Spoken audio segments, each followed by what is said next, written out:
Welcome back, everyone. My name is Patrick. And I'm Joseph. Coming to you live from Rogers Place for the return of Evander Kane. He is officially back in the lineup tonight for the Edmonton Oilers, out since November 8th, I believe. Something like that. Yeah, something like that. Horrific wrist injury, comes back way ahead of schedule. Super excited to see him tonight. So a few things to go over with you guys here. Made a little note so I didn't forget everything. So as a result of Evander Kane being activated, Kyler Yamamoto and Ryan Murray have been placed on long-term injured reserve.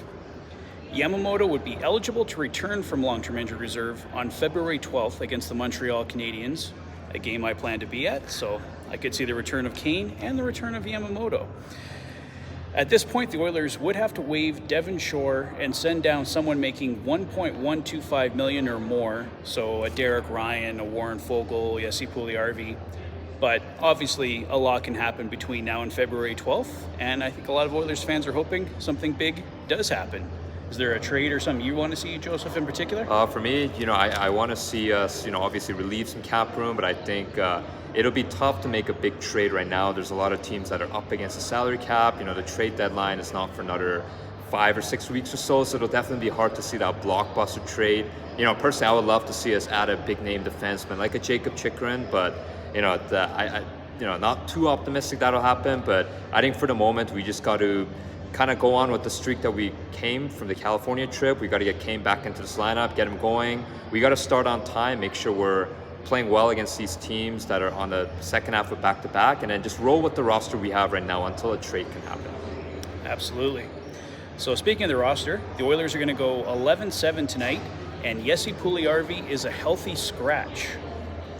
Possibly trade-related. Hopefully, we'll see. Yeah, I mean, the Oilers were going to go 11-7 anyway, and somebody had to sit, so don't know if it's related to a trade or just for the 11-7, but Tyson just sent me a message that Ivan Provorov was scratched for the Philadelphia Flyers, so wonder if there's anything related there. Yeah, who knows? Never know. Yeah. Some rumblings, so yeah. We'll see. So this was the Oilers lineup in practice yesterday. It was a top line of Leon Draisaitl, Connor McDavid, and Zach Hyman. A second line of Klim Kostin, Ryan Nugent-Hopkins, and Matthias Janmark. Third line of Evander Kane, Ryan McLeod, and Warren Foegele. So that could be where we see Kane return tonight. Like I said, this is the lineup from practice yesterday, so we could see something completely different. And Dylan Holloway, Derek Ryan, and Jesse Puljujärvi made up the fourth line. But as I said, Jesse Puljujärvi a healthy scratch tonight, so we won't see him in the lineup. On the blue line, Darnell Nurse and Cody Ceci, Brett Kulak and Tyson Barrie, Philip Broberg and Evan Bouchard, and Vinny Desharnais, the seventh defenseman. What do you think of Vinny Desharnais so far, So far, I really liked him. Really great story of how he made it to the NHL. He kind of just proved that, his dream wasn't over. It was a long rope, and I'm glad he made it. But, I thought he's played solid. I'm sure you heard as well. He broke his nose the other day, but he still played. What a warrior. Wow, what a warrior. So I think he'll be a good seventh man addition for us at this time. For sure. Yeah, like I said in my video yesterday, just the exact kind of toughness that this team's been looking for. So as I reported yesterday that it looked like Stuart Skinner was going to get the start tonight, but instead it will be Jack Campbell getting it. As Jack Michael reported, Campbell on a 3-game winning streak. He's played really well lately. Seems like he's turned a corner, so definitely support Jack Campbell starting tonight. So I also wanted to go over a few trade rumors with you guys. So according to insider Frank Saravalli, Warren Foegele, Derek Ryan, and Jesse Puljujärvi are all available for trade.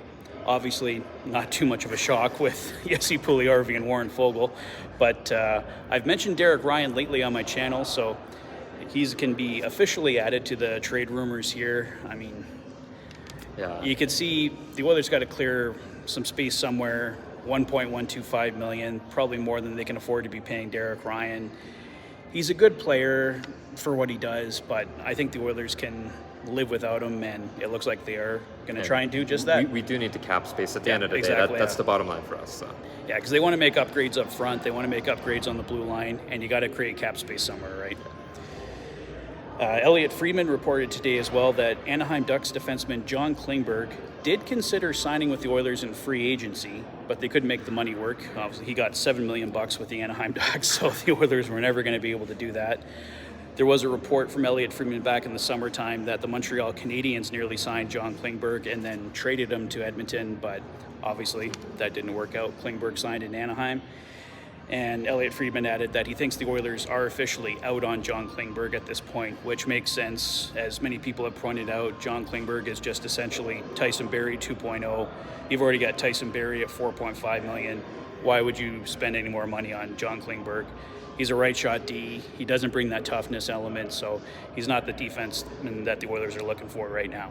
And he definitely hasn't really played very well Yeah, either. yeah, Like, yeah. you know, granted he does play on, you know, a poor Anaheim team, but his defensive stats haven't been where it's at. And, you know, as Pat mentioned, like, we have Bouchard, we have Barrie, we have the offensive defenseman. We need more of that big shutdown or that two-way defenseman. So, Yeah. So, and I don't think Klingberg is that solution. So. yeah, not disappointed to hear that we're out on Klingberg. So that's about it. Any final thoughts for the game tonight, Joseph? Not too much. I'm just pumped. I'm glad to see Kane back, but, you know, we got to play well. The Kraken, you know, they did lose yesterday, but they had that 8-game winning streak. I think the key, get off to a good start. Don't give this Kraken team any power plays. Don't give them any opportunities. They have a lot of good offensive, dangerous weapons like a Matty Beniers and Andre Burakovsky. You know, they have a lot of ex-Oilers like an Adam Larson and Jordan Eberle. I think the key for us, play to our game, get ahead of the game, make them chase it, and then, you know, go about our business. Score prediction? I'm going to say 3-2 Oilers in overtime with Leon Draisaitl getting the OTGWG. That is my prediction. Not bad. I will go 4-2 Oilers because I think Kraken are gonna get a couple goals. Yeah. I mean, it'd be nice to see one of our goaltenders finally get a shutout this year, but Yeah. I don't think it's gonna happen tonight.